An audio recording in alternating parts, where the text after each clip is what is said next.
quero te fazer uma pergunta que eu acho muito importante para nós jornalistas. Até 2 anos atrás, você realmente não dava entrevistas. A gente tinha acesso ao artista, não tinha acesso ao homem, você pouco se expunha.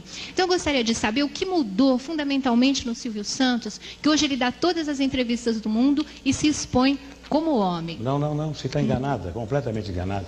Por quê? Eu não quero virar retratinho de revista.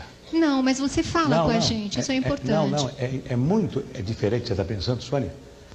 A primeira entrevista que eu dei, quando os jornalistas chegavam perto de mim, diziam assim: Silvio Santos, vem cá, responde tal coisa, responde tal coisa. Eu respondia, perdia meu tempo. E aí eles colocavam tudo diferente daquilo que eu respondi. Então, se perguntavam para mim, qual é o prato que você gosta? Exemplo, uma pergunta que foi feita 10.000 vezes, eu dizia, eu sou carioca, eu gosto de arroz, feijão preto, bife com batata frita, que foi o que eu comi a minha vida toda. Não é possível. Você é rico, gosta de estrogonofe. Tá bom, então coloca estrogonofe. Então eu quando chegava o jornalista perto de mim, eu disse, olha, o seguinte, fala o que você quiser. Você é jornalista, tem que preencher uma folha de papel branco. Ok, ganha a tua vida, faz o que você quiser, não vou telefonar nunca para o teu patrão. Nunca. Agora, não com a minha colaboração. Faz o que você quiser. Diz o que você quiser de mim. Não adianta eu te responder perguntas, porque você vai mudar tudo. Porque você não é jornalista, é psicólogo ou psiquiatra. Então, não dou. E não dou, e não vou dar. Não Mas vou como dar. é que você tem dado? Aí, então, essas que eu queria saber. O Mário Sérgio, da Veja, conversou com o Guilherme, do SBT, se comprometeu a fazer uma entrevista séria após os pássaros feridos. Eu dei, foi sério, ganhou a minha confiança. Aí a Hebe ligou para minha mulher e falou, ô Iris, tem que dar entrevista para o Estadão. Aí eles falou comigo, falei, não vou dar entrevista para Estadão nenhum. Estadão nunca gostou de mim e Estadão não gosta de ninguém, gosta do que está certo. Então, se os mesquitas gostam do que está certo, quando eu erro, eles fazem muito bem em dizer que eu estou errado, eu não vou dar entrevista para ninguém, porque eu estou muito bem sem dar entrevista. Aí a Hebe falou, mas pode dar, ô Iris.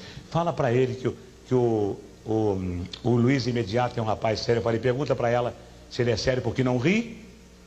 Aí ele veio na minha casa com o Marcos Wilson, fizeram uma entrevista, gravaram, saiu tudo certinho. Ganhou a minha confiança. Agora voltou o Luiz Imediato, eu dei uma entrevista. Veio a Folha, eu falei, não vou dar entrevista. Só se o senhor Otávio Frias ligar para mim. Otávio Frias ligou para mim e até me deu o nome de um massagista japonês que vai massagear a minha garganta a partir de amanhã para poder relaxar as cordas vocais. E o massagista do Frias garante que eu vou ficar bom. E no meio da conversa falei, Otávio, tem aqui o Roldão querendo fazer uma entrevista comigo. Ele falou, deixa que eu tomo conta disso. Aí ele falou com a editora do Roldão, dei para as folhas.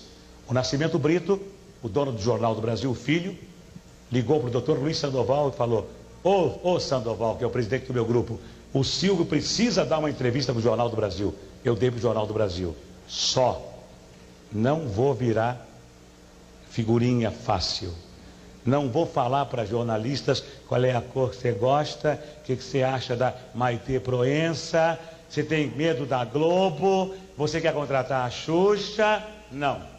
O jornalista que me entrevistar tem que ser sério, competente e tem que ter inteligência e sensibilidade para colocar no papel os meus bons e os meus maus pensamentos. Ele não tem que ser, como não vai ser no SBT, jornalista que quiser trabalhar comigo, não vai ser investigador, detetive. Quem tem que investigar é a polícia. Jornalista que trabalhar comigo aprendeu na faculdade a ser idealista, aprendeu na faculdade a escrever o que deseja, vai escrever, compra uma estação de televisão, compra um jornal. Na minha não.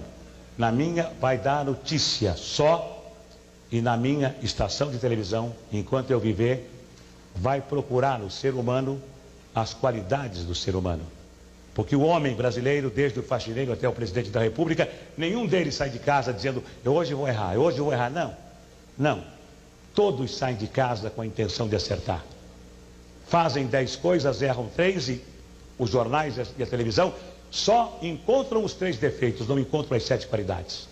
Qual é o ser humano que vai progredir se ele não recebe estímulo? Se ele só recebe cacetada da imprensa, cacetada da televisão. Me faz lembrar a piada do homem que morava numa vila de casas e que era engenheiro eletrônico, falava inglês, era arquiteto, falava francês, falava alemão, era músico, tocava um instrumento. Ninguém conhecia ele. Conhece o músico? Não. Conhece o inglês? O que fala inglês? Conhece o... Não. Conhece o Careca? Ah, o Careca. Ah, sim, o Careca é da casa 23. Quer dizer, o Careca todo mundo conhece. E as outras qualidades do Careca ninguém sabe quem é? Não. Na minha televisão, o jornalista, se quiser trabalhar comigo, vai ter que dizer a inflação foi de 2, 3, 8% só. Não vai dizer assim, a inflação esse mês foi de 8%. Que coisa, não. Que coisa não. E dá a notícia só. E se ele puder elogiar, elogie. Faça como a imprensa americana. Porque na imprensa americana, eles colocam Silvio Santos foi convidado a comparecer a uma delegacia de polícia para prestar informações. Silvio Santos será julgado na próxima semana. Silvio Santos foi condenado a 5 anos de prisão. Silvio Santos é ladrão. Aqui não.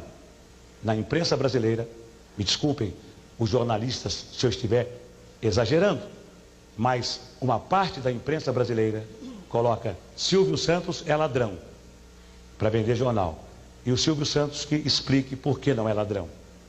Nos Estados Unidos, a Carol Burnett foi chamada de alcoólatra pela revista Enquirer. Ela nunca foi alcoólatra, provou e recebeu 3 milhões de dólares de indenização. Nos Estados Unidos, houve um caso de investigação, que foi o caso Watergate, até hoje discutido na imprensa norte-americana, porque jornalista não tem nada que ser investigador. Jornalista tem que dar a notícia só, mais nada. E tem que, se possível, elogiar o ser humano para que ele seja estimulado e para que desde o faxineiro ao presidente da República todos trabalhem pelo bem comum. Esta é a filosofia da minha empresa e dos jornalistas que trabalharão comigo. Se não quiserem, comprem um jornal, ganhem uma concessão de televisão. E o dia que o governo não quiser mais do Silvio Santos como concessionário, chega perto de mim e fala, não quero mais, eu entrego. Eu não nasci dono de televisão, eu fui dono de televisão porque os donos de televisão fecharam as portas para mim. E eu então, quando se fecha uma porta, Deus abre uma janela. Fui obrigado a ser dono de televisão, a comprar 50% de ações. Eu não nasci dono de televisão, nasci animador de programas. Continuaria sendo animador de programas se os homens não fossem tão vaidosos, tão poderosos. Sou um homem vaidoso pela minha condição de animador, mas não quero ser um homem poderoso. Não precisa ser poderoso. Sou poderoso com a minha consciência. Foi. Ei, valeu. Fala. Silvio, por que você sempre foi vitorioso nessas tuas mumunhas? Bem, Hein? eu não sei o que é mumunhas, mas eu costumo... Mumunha é uma porção de coisa junta. Realmente eu costumo ter mais vitórias do que derrotas por uma razão. Quando o ser humano está com a razão, Deus é o seu advogado. Ninguém vence o ser humano quando ele tem razão. Quando o ser humano não está com a razão, Deus é o juiz e o demônio é o advogado de quem está sem razão. Quem tem razão, forte ou fraco, vence sempre. O bem sempre vence o mal. O mal vence por alguns minutos, por algum tempo, mas o bem sempre vence o mal. E não teríamos razão para viver. Mesmo que esta vida termine no pó, não teríamos nenhuma razão para viver se o mal vencesse o bem. Vamos então. Mais alguma pergunta pelo telefone? Pode fazer. Alô? Alô, pode falar? Silvio? Hein? Ai, nem acredito. Puxa, que maravilha estar falando com você. Muito obrigado. A senhora é muito gentil. Enorme. Diz pra mim. A minha mãe tem 67 anos, é fã incondicional sua, viu? Como é que ela chama? É Dona Benedita, aqui de Pirituba. Um beijo pra ela. E como é que você chama? É Vera Lúcia. Vera, o que é que você quer saber? Olha, eu quero saber uma pergunta bem objetiva. Eu quero saber se você acredita na vida eterna. Olha, eu acho que sim. Eu sinto dentro de mim, errado ou acertadamente, que eu já tive outras vidas e que outras vidas terei. Acho que a teologia, o catolicismo, o judaísmo, o maometismo, as religiões, elas todas são convertidas para um Deus. Esse Deus pode ser até o que está dentro de cada um de nós. Mas eu sinto, não sei porquê, sinto que eu já tive outras vidas e que outras vidas terei. Só isso. Certo, muito obrigada. Um forte abraço para você, bastante saúde, viu? Obrigado, muito agradecido. Tá? Bem, senhores telespectadores, agora vamos ver o homem. Mais alguma? Nelson Rubens não perguntou nada. Nem quer saber a cor da minha cueca. Não, perguntei. Eu queria saber como é que a gente ganha tanto dinheiro, Silvio Santos. Trabalhando. Trabalhando? Trabalhando e fazendo o seguinte, acreditando naquela frase que algum filósofo disse uma vez num livro, ganha dinheiro com 10% de inspiração e 90% de transpiração. Só.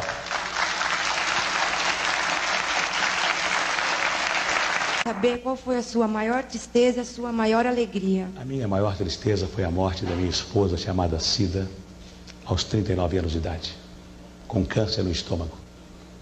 A minha maior alegria foi ter conhecido a minha esposa Iris, mãe das minhas 4 filhas. Obrigada.